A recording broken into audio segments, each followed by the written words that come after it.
Olá, boa tarde. Foi preso um dos suspeitos de ter participado do assassinato do servente de pedreiro Crispim Santos Santiago, de 32 anos, na última sexta-feira, no bairro Aparecidinha, em Sorocaba. Segundo a polícia, ele foi morto depois de uma discussão em um bar e depois o corpo foi queimado. O suspeito, Alexandro Vitorino Ramos, de 25 anos, foi encontrado depois de uma denúncia anônima e admitiu ter participado do crime. A polícia procura mais um suspeito de 20 anos que está foragido. Quem tiver informações pode entrar em contato com a Polícia Militar pelo telefone 190 ou ligar para o Disque Denúncia no 181. A Polícia Civil de Jundiaí prendeu 5 pessoas suspeitas de fazer parte de uma quadrilha especializada em roubo de cargas. Foram pelo menos 3 roubos nos últimos 15 dias. A polícia chegou até os suspeitos depois da prisão de 7 pessoas em Louveira, cidade que faz limite com Jundiaí. 5 homens foram detidos. A prisão temporária deles já foi decretada. Além da prisão temporária decretada, que foi cumprida hoje, no dia de hoje, ainda eles foram autuados em flagrante pela formação de quadrilha. Beltassar Maurício Oliveira, conhecido como Alemão ou Bin Laden, de 30 anos, e Mário Akira Berlofa, o Japa, de 25, seriam os principais articuladores da quadrilha. Cerca de 20 policiais civis, com o apoio do Canil, chegaram até uma chácara no bairro Traviú, em Jundiaí, onde estava o Japa. O local era utilizado como cativeiro pela quadrilha. Lá também foram encontradas as 4 armas utilizadas nos assaltos. Além das 4 armas, 20 celulares, munições, produtos roubados e até o uniforme de uma empresa de transportes foram apreendidos. Os suspeitos agiam de várias formas em 5 cidades da região. Tanto se valiam de caminhoneiros que estavam colocando o veículo em movimento logo depois que saíam de postos de combustíveis, como em alguns casos eles interceptavam a trajetória do caminhão e obrigavam o motorista a parar no acostamento, mas sempre agiam à noite e aos finais de semana, madrugadas, em momentos em que eles julgavam que havia menos vigilância nas rodovias. Johnny Kaoru Noriyuki, o japonês de 31 anos, que foi preso em um condomínio de luxo na cidade vizinha de Itatiba, era dono de um dos carros usados para abordar os caminhoneiros. Outros 2 suspeitos que também estão detidos são Edson Alves dos Santos, conhecido como Mato Grosso, de 37 anos, e Ed Carlos Ferreira da Silva, o Cacá, de 31. Segundo a polícia, eles eram os responsáveis pelas abordagens. Outros 4 suspeitos de integrar a quadrilha foram identificados e continuam foragidos.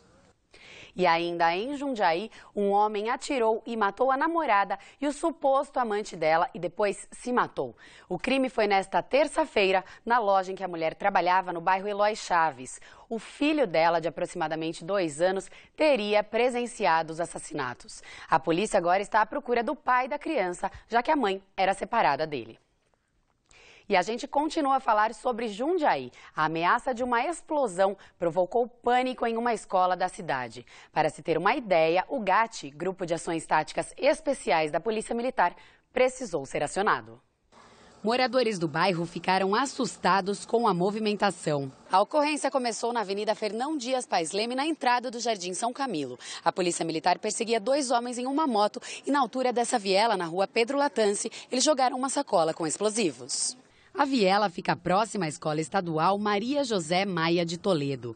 Como era horário de saída das crianças, a Polícia Militar e o Corpo de Bombeiros isolaram o local até a chegada do GAT, que veio da capital. Em pouco mais de meia hora, o Grupo de Ações Táticas Especiais desativou os supostos explosivos. Foi encontrado na represa de Itupararanga, em Ibiúna, o corpo de um homem de 40 anos que estava desaparecido desde ontem. O homem trabalhava na obra de um condomínio. Companheiros de trabalho deram falta da vítima e encontraram roupas e documentos dele na margem da represa. Equipes do Corpo de Bombeiros de Sorocaba ajudaram nas buscas.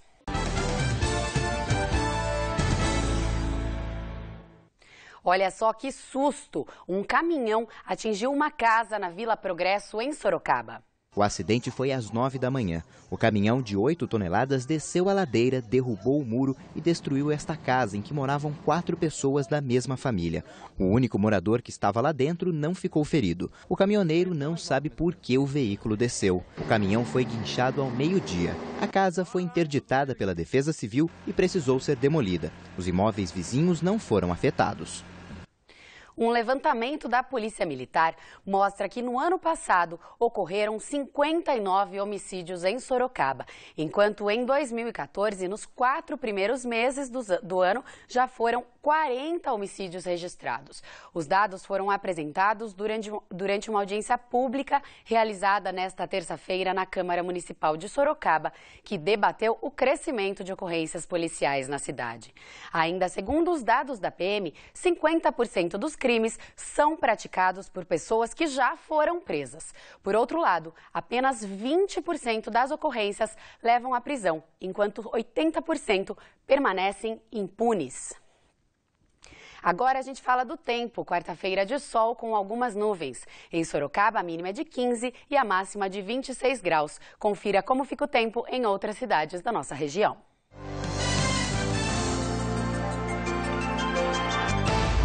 Em Salto de Pirapora, as temperaturas variam entre 15 e 26 graus. Mesma previsão para Jundiaí. Em Itapetininga, a máxima será de 25. Boituva registra a mínima de 14 e máxima de 26 graus. O Sebrae de Itu está com inscrições abertas para 3 oficinas que podem ajudar bastante o micro e pequeno empresário. Renato Diniz tem as informações. Serão 3 oficinas, sempre às quartas-feiras, fora do horário comercial, no período da noite. Quem explica pra gente como elas vão funcionar é o Paulo Alves de Moraes Neto, consultor do Sebrae. Quais vão ser os temas dessas oficinas?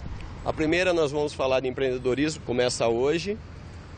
No dia 21 a gente estará falando a respeito do sei e controlar o caixa da empresa. E no dia 28 a gente estará falando a respeito do como vender. O que vai ser abordado? Sobre venda, empreendedorismo, caixa, o que vai ser abordado? Então, nessa de hoje nós estaremos falando de empreendedorismo. Iríamos abordar alguns comportamentos do empreendedor, né, que ele deve ter na tomada de decisão.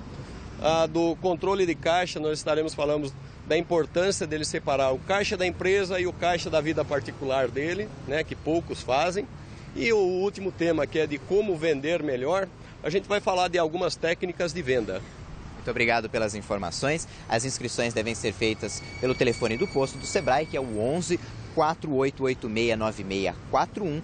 E as atividades são na sede do Sim Comércio na cidade, que fica na rua Maestro José Vitório, número 137, no centro de Itu.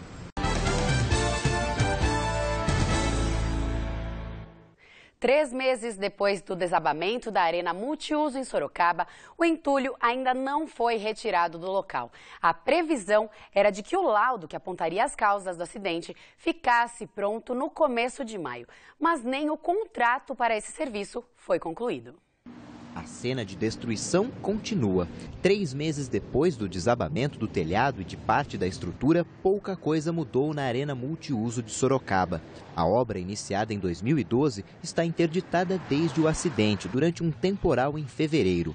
Com exceção de vigias, ninguém pode entrar no terreno, que já tem até mato alto. O Instituto de Pesquisas Tecnológicas, o IPT, retirou alguns materiais para apurar as causas do desabamento. A previsão inicial do Instituto era de que o laudo ficaria pronto no início de maio, mas, de acordo com o secretário de Obras, até agora o contrato entre Prefeitura e IPT não foi assinado. Na verdade, é a burocracia, tanto da Prefeitura como do IPT. Nós solicitamos a eles uma quantidade de documentos para que se formalizasse esse contrato e houve um atraso na entrega desses documentos. Segundo o secretário, com o contrato assinado, a empresa responsável pela construção poderá retirar a estrutura metálica danificada. Ainda não há data para uma reinauguração. Primeiro nós precisamos saber se realmente esse prédio a gente vai conseguir reaproveitá-lo, tudo isso. Então é muito cedo para a gente dizer ainda se o prazo que a gente vai concluir essa obra. O ginásio receberia jogos do Sorocaba Futsal, equipe que tem no elenco Falcão e outros jogadores da seleção brasileira. Como alternativa, a equipe disputa o Campeonato Paulista no ginásio municipal do Éden e na cidade de Paulínia. A arena teve investimento de 14 milhões de reais. 4 milhões do governo do estado e o restante de um financiamento da agência estadual Investe São Paulo. A empresa responsável pela obra se comprometeu a arcar com os prejuízos e bancar a reconstrução. Já a Prefeitura de Sorocaba irá pagar R$ 145 mil pelo laudo do IPT. Na Câmara Municipal, foi criada uma comissão para acompanhar as investigações do acidente. Em março, um grupo de vereadores vistoriou o local. Eles acompanham a demora para a finalização do laudo. O que nós queremos, enquanto comissão, acompanhar para e passo o que está havendo. Precisamos ver se a Prefeitura não terá nenhum tipo de prejuízo quanto a isso em relação ao erário público municipal, que nós fiscalizamos. Em nota, a empresa responsável pela obra disse que o laudo elaborado pelo Instituto de Pesquisas Tecnológicas deve ficar pronto nos próximos dias. O trabalho de remoção da estrutura danificada não pode começar enquanto a Prefeitura não liberar o acesso à obra. Já o Instituto de Pesquisas Tecnológicas nos informou que o contrato está em processo de elaboração. Educação no trânsito, saber como agir nas ruas e avenidas pode evitar acidentes e até salvar vidas. Pensando nisso, a Urbis, empresa responsável pelo trânsito e os transportes de Sorocaba, leva uma peça de teatro para várias escolas com muito bom humor. Renato Diniz. A Urbis realiza essa semana apresentações teatrais em escolas estaduais, municipais e particulares educativas para ensinar a criançada a cuidar da própria segurança no trânsito. Quem vai explicar um pouquinho para a gente como funciona isso é a gerente de educação da Urbis, Roberta Bernardi. Como que é a peça? A intenção da peça é levar de uma forma lúdica os ensinamentos para as crianças em relação aos riscos do trânsito. A intenção é que ela cuide da própria segurança. Quais são as dicas, por exemplo? Informações de quando estiver sendo transportadas nos veículos, estar sempre nos dispositivos de segurança ou atada ao cinto, quando desembarcar sempre pelo lado da calçada, na travessia identificar os riscos e evitar esses riscos e também nas brincadeiras de rua, o que fazer para não acontecer nenhum acidente. Nessas brincadeiras, o que fazer para evitar acidentes? Quando estiver brincando na rua, ele tem que certificar-se de que não há veículos transitando na rua. Sempre a brincadeira na calçada. Porém, quando ele estiver na calçada, ela tem que brincar sempre próximo ao imóvel. E se por acaso algum desses imóveis abrir o portão, cuidado, vem um veículo de marcha ré. Esse é um dos exemplos que ela pode observar quando estiver brincando. O que as escolas precisam fazer para poder ter essa apresentação da Urbis nos colégios? Esse projeto é o Teatro Vai à Escola. Ele pode ser solicitado através do site da Urbis, no www.urbis.com.br, no espaço Fale Conosco. Essa peça ela foi montada para o ensino fundamental. Então, a escola que estiver interessada do ensino fundamental pode solicitar a Urbis. Obrigado pelas informações. Agora a gente vai ter uma noção de como que é essa apresentação teatral com os atores Tom Ravazone, que é o super amarelinho, agente de trânsito aqui de Sorocaba, e o Lucas Cardia, que é o Velox, que seria o vilão nessa peça teatral. Vamos lá, vamos mostrar com o Lucas aqui. E agora sim, com o meu super reator do mal, eu vou ficar muito mais poderoso. Cada vez que os motoristas não usarem cinto, eu vou ficar mais poderoso. Cada vez que eles não derem seta, eu vou ficar mais poderoso. Cada vez que não colocarem as crianças na cadeirinha, eu vou ficar mais poderoso. E ninguém vai poder me deter. Isso é o que você pensa, Velox. Apito paralisante. Não. Você acha que as pessoas vão cair nesse truquezinho barato? Velox, eu mesmo cuidarei para que as pessoas não cometam essas infrações. Suma daqui, Velox! Tá ok, muito bacana essa peça apresentada essa semana. Amanhã será apresentada na escola particular que fica no Jardim Ipiranga, e na sexta-feira os alunos de uma escola estadual no Jardim Maria do Carmo vão assistir essa peça. Muito legal. O Manchetes Noticidade termina aqui. Fique agora com o Marcel Caprezzi Futebol Esporte Show. Outras notícias da região às 7h15 no Noticidade com Simone Marqueto. Uma ótima tarde para você e até amanhã. Tchau.